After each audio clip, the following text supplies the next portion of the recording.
नाज़रीन अस्सलाम वालेकुम, मैं हूँ एजाज अहमद। पहले आपको रनडाउन बता देते हैं। आप मेरा व्लॉग देख रहे हैं नया दौर पर।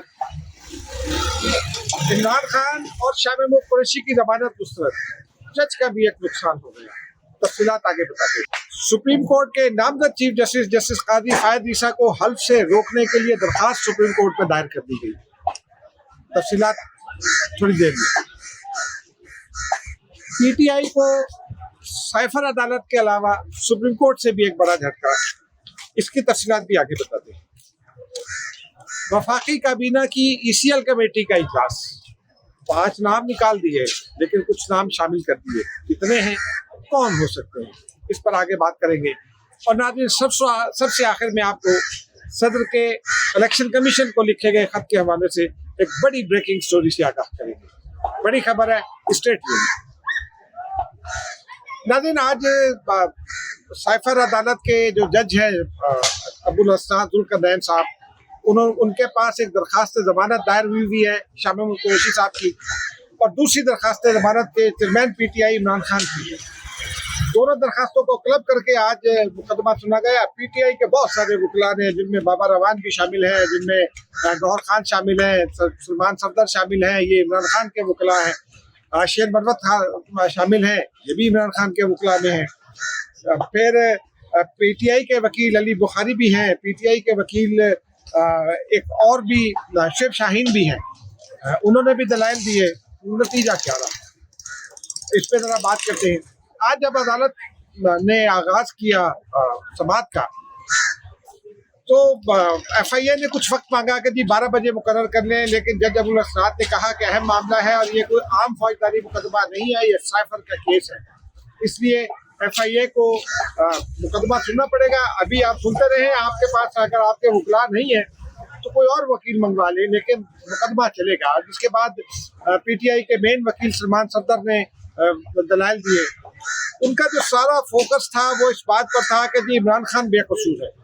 उन्होंने बहुत सारे हवाले दिए। मसलन उन्होंने दलाइल में ये कहा कि अगर जो 27 मार्च को इमरान खान ने साइफर लगाया, वो सिर्फ उन्होंने एक अलामती बात थी, उन्होंने वो कागज का टुकड़ा लगाया था। और उनका ये कहना था कि अगर बैरून मुल्क से कोई धमकी आए तो इमरान खान ने वो धमकी से बुनियादी तौर पर आवाम को आगाह किया था और ये दुनिया को ये पैगाम दिया था कि जो ताकतवर ममालिक हैं वो पाकिस्तान की आज़ादी और खुद मुख्तारी के अंदर मदाखलत न करें।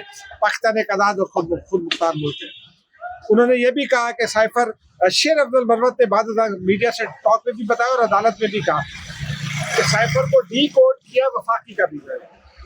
सलमान सफदर ने ये कहा कि वफाकी काबीना के अरकान भी इन्वॉल्व हैं, तो उन्हें भी उनके खिलाफ भी कार्रवाई होनी चाहिए, क्यों ना उन्हें भी बुला लिया जाए।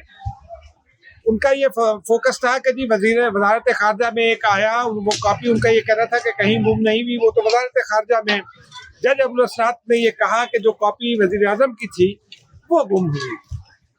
उन्होंने ये भी बताया कि DGISI और आर्मी चीफ और वजीर खारजा, इन तीनों की कॉपी अलग आती है, एक कॉपी वजीर आजम इमरान खान की आई। उन्होंने साइफर के ओवरऑल कॉपीज के हवाले से भी के तनाजुर में ये बात की और उन्होंने कहा इमरान खान साहब की कॉपी गुम है। वकील सलमान सफदर का ये कहना था कि वजीर आजम के पास तो इंटेलिजेंस रिपोर्ट्स आती हैं, बेशुमार फाइल्स डेली आती हैं, वजीर आजम तो वो उनको संभाल कर नहीं रखता। फाइल्स को संभाल कर रखना, कागजात को संभाल कर रखना, ये काम होता है सेक्रेटरी का, और सेक्रेटरी के खिलाफ कार्रवाई होनी चाहिए। बाबा रवान ने बड़े दलाइल दिए। उन्होंने ये कहा, बाबा रवान ने ये कहा कि बाहर से अगर कोई धमकी आती तो क्या वजारत खारजा सो जाए। उन्होंने अदालत में ये कहा कि मैं कुछ दिखाना चाहता हूँ, तो जज साहब ने मुस्कुराते हुए कहा कि क्या साइफर दिखाना चाहते हैं।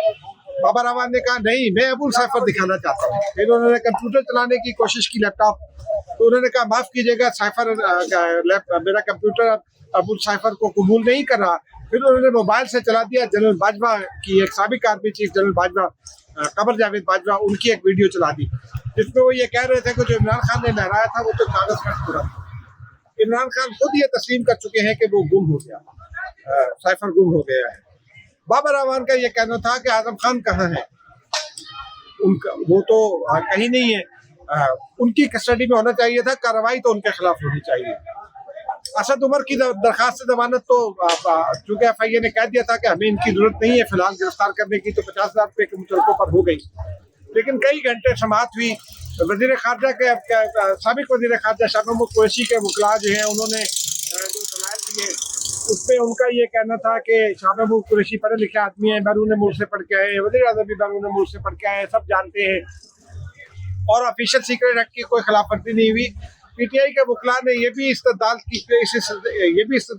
दिया, इख्तियार किया कि जो 1923 का ऑफिशियल सीक्रेट एक्ट है वो तो मीडिया के लिए था, वो जर्नलिस्ट के लिए था, वो तो सरकारी अमान हुकूमत के लिए था ही नहीं।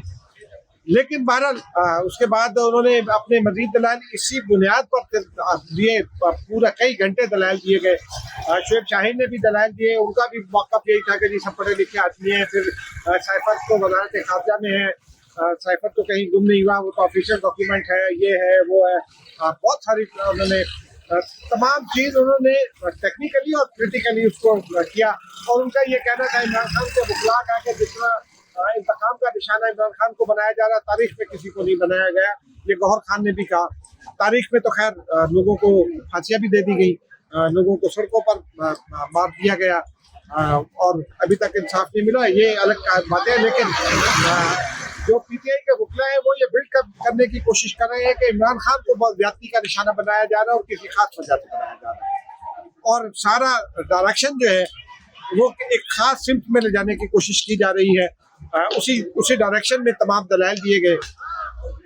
लेकिन बहरहाल एक मौके पर असद मजीद खान साहब का भी नाम आया कि वो भी सेक्रेटरी खारजा हुए थे, उन्होंने खत लिखा था, उनको भी बुलाया जाए। साइफर उन्हीं ने लिखा था। लेकिन नाज़रीन, जज ने तब कई घंटे दलाइल सुनने के बाद दोनों दरखास्तें मुस्तरद कर दी। इमरान खान साहब की दरखास्त को सिर्फ ये फैसला सुनाया गया कि दरखास्त मुस्तरद की जाती है, उसका भी तहरीरी फैसला नहीं आया। जब मैं ये वीडियो रिकॉर्ड कर रहा हूँ उस वक्त तक वो फैसला नहीं आया, जबकि वज़ीर खारजा के हवाले से फैसला आ गया, जिसमें जज साहब का ये कहना है कि वज़ीर खारजा की अहम पोजीशन पर थे और ये साइबर कोई मामूली केस नहीं है, अहम केस है। इसमें बहुत सारी चीज़ों को रिकॉर्ड पर लाने की ज़रूरत है, बहुत सारी चीज़ों में तफ्तीश की ज़रूरत है। उन्होंने पूरे एक वजूहात बयान करके और ये बताया कि ये दरखास्त वो क्यों मुस्तरद कर रहे हैं। नाज़रीन, अब अगली खबर की जानिब चलते हैं। PTI की जो दूसरी खबर है, चूँकि पहला झटका तो इमरान खान साहब की जमानत और शाह महमूद कुरैशी साहब की जमानत के हवाले से लग चुका है कि जज ने मुस्तरद कर दी साइफर केस में, और दोनों अभी जेल ही में रहेंगे। इमरान के शाह महमूद कुरैशी के वकला ने यह भी एक शिकायत की कि जी हथकड़ियाँ लगा कर लाया जा रहा है साबिक वज़ीर खारजा को। तो जज ने उस पर यह कहा कि कोई ऐसी बात हो रही है तो आपको उस पर दरख्वास्त देनी चाहिए, और बहरहाल उसको भी उन्होंने अपने फैसले में अलबत्ता नजरअंदाज किया, जो आज का हुक्मनामा है। नाज़रीन, PTI की जानिब से एक दरखास्त दायर की गई थी सुप्रीम कोर्ट में, जिसमें यह मौक़िफ़ इख्तियार किया गया था कि इलेक्शन कमीशन को हिदायत की जाए कि वो जल्द अज जल्द आइन की मुकर्ररा मुद्दत यानी 90 रोज़ में इंतखाबात का ऐलान करें और इंतखाबात मुनक्किद कराए।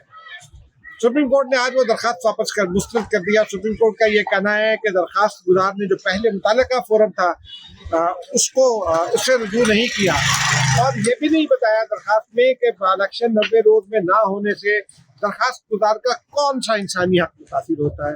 ये बड़ा अहम फैसला है नाज़रीन, इससे इलेक्शन कमीशन को बड़ी तक़वियत मिलेगी। उसके अलावा नाज़रीन, जो अगली बड़ी खबर है वो ये है कि आज जो नामजद चीफ जस्टिस है, जस्टिस काजी फायद ईसा, सुप्रीम कोर्ट में वकला की एक तंजीम है और उसके एक वकील है, उन्होंने दरख्वास्त दायर कर दी। उनका ये मौक़िफ़ है कि जी ये जो नामजद चीफ जस्टिस हैं ये अपनी अहलिया के असासों की तफसीलात देने में नाकाम रहे हैं और इनके खिलाफ तहकीकात भी होती रही हैं। उनका ये मौक़िफ़ है कि जो जज है सुप्रीम कोर्ट का या जो चीफ जस्टिस है उनकी शोहरत अच्छी होनी चाहिए, तमाम इल्ज़ामात से पाक होना चाहिए, इसलिए इन्हें हल्फ लेने से रोका जाए। अगले 1-2 रोज़ में उनका हल्फ होना है। सुप्रीम कोर्ट में ये दरख्वास्त अभी आई है, उस दरख्वास्त में मज़ीद जजिस के नाम भी है। जस्टिस अमीन का तस्करा है, जस्टिस मज़ाहिर अली अकबर नकवी का तस्करा है, कुछ और जजिस के नाम भी है, उनके खिलाफ हवाले से कुछ मुकदमात का भी तस्करा है। और ये कहा गया है कि इन जजिस को भी सुप्रीम जुडिशल काउंसिल कार्रवाई करके आला तरीन अदलिया से फारिग करे, यानी उनको उनके ओहदे से हटाया जाए। नाज़रीन, अब एक और अहम खबर हम आपको देते हैं। वफाकी काबीना की एक सब कमेटी होती है ECL पर। आज वो सब कमेटी का इजलास हुआ, उसमें वजीर दाखिला तो उसके मेंबर हैं ही, जो बाकी 2-3 मेंबर हैं वो भी आज इजलास में शरीक हुए। कमेटी ने तफसीली जायजा लेने के बाद मुकदमा का 7 जो मुख्तलिफ नौइयत के केसेस थे उनको तो पूरे केसेस को निकालने की सिफारिश कर दी ECL पे। 5 अफराद ने नजरसानी के पीले कर रखी थी, उनके नाम डालने पर ECL से उनकी नजरसानी के पीलों का भी जायजा लिया गया और वो भी निकाल दिए नाम। लेकिन 17 मजीद नाम वफाकी काबीना की ज़ेली कमेटी ने ECL में शामिल करने की मंजूरी। ये 17 नाम कौन से हैं अभी उनकी तफसीलात नहीं आई है, हम जानने की कोशिश कर रहे हैं। लेकिन बावर ये किया जाता है कि 17 नामों में से कुछ का ताल्लुक पाकिस्तान पीपल्स पार्टी से होगा है और कुछ सियासतदान हैं जिन पर करप्शन के कुछ इल्जाम हैं और नैब के हवाले से कुछ चीज़ों की तहकीकात कर रही है। कुछ दीगर मामला भी हैं, कुछ ऐसे लोग जो यूनान किश्ती हादसे में मुलव्वस थे वो पकड़े गए हैं, कुछ पकड़े जाने हैं अभी, उनके नाम भी हैं। कुछ लोग ऐसे भी हैं जिनके मुख्तलिफ मुकदमात PTI से उनका ताल्लुक है, उनके मुकदमा चल रहे हैं, उनके नाम भी हो सकते हैं। लेकिन बावर ये किया जाता है कि पाकिस्तान पीपल्स पार्टी और PTI समेत कुछ सियासी जमातों से ताल्लुक रखने वालों के नाम इसमें मौजूद हैं। अब ये नाम कौन से हैं ये वक्त के साथ सामने आ जाएगा। और नाज़रीन, अब वो बड़ी खबर जिसका हमने आपके साथ शुरू में वादा किया, सदर मुमलिकत ने गुज़िश्ता रोज खत लिखा और इलेक्शन कमीशन को 6 नवंबर की तारीख तजवीज़ कर दी। फैसला ये किया गया है और ये मुख्तलिफ हल्कों की जानिब से फैसला किया गया है और इलेक्शन कमीशन की जानिब से भी फैसला किया गया। दोनों फैसलों की तफसीलात मैं आपको बता देता हूँ, मैंने आज काफ़ी लोगों से इस पर बात की। फैसला ये किया गया है कि 30 नवंबर को या 30 दिसंबर कोई इलेक्शन नहीं। सदर मुमलिकत की तारीख पर तो बिल्कुल सवाल ही नहीं पैदा होता। इलेक्शन कमीशन के हुकाम से जिनसे मेरी बात हुई वो ये कहते हैं कि सदर के खत को इलेक्शन कमीशन ने बिल्कुल वजन नहीं दिया है, कोई वेटेज नहीं दिया, यूँ समझिए कि रद्दी की टोकरी में फेंक दिया और उस पर कोई डिस्कशन नहीं होगी। इलेक्शन अपने वक्त पर होंगे, जिस वक्त पर इलेक्शन कमीशन फैसला करेगा। हल्का बंदियाँ होनी है वो होंगी। उसके अलावा नाज़रीन, मैंने कुछ एस्टेब्लिशमेंट में या मुख्तदर हल्के कहना ज़्यादा मुनासिब है कि उसमें हुकूमत के लोग भी शामिल हैं, उसमें बाद दीगर ताकतवर लोग भी शामिल हैं।